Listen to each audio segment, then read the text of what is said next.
Luxury is அலாம் வைக்காம தூங்குறதா luxury. True.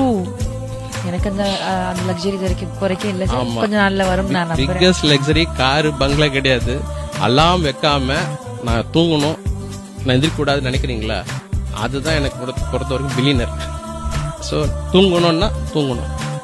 எந்த ஒரு கட்டத்துக்கும் யாரும் வந்தா there's no pressure of waking up at 8 and sitting there and working அந்த இதெல்லாம் இல்ல. கிடையாது. ஸோ என்னை பொறுத்த வரைக்கும் அதை நோக்கி நீங்க போயிட்டு அதை அடைஞ்சிட்டீங்கனாலே you are the happiest person. Correct தான். இந்த ஒர்க்குக்கு போகிறவங்களுக்கு எல்லாருக்குமே தெரியும். இந்த காலையில் எந்திரிச்சதுமே டைம் பார்த்தோம்னா டக்குன்னு ஒரு 8:30 ஆகிடுச்சுன்னா, ஐயோ என்னடா இந்த டைம் இவ்வளோ ஆகிட்டுருக்கு, இன்றைக்கி என்ன பண்ண போகிறோம் அப்படின்னு எந்திரிச்சு ஓடுவோம். அது எல்லாருக்குமே தெரியும். அலாரம் வைக்காமல் என்றைக்கு நம்ம எவ்வளோ நேரம் தூங்கணும்னு நினச்சி எந்திரிக்கிறோமோ அதுதான் ஒரு லக்ஸுரியான லைஃப். உண்மைதான், பட் அதுக்காக உழைக்கணும்.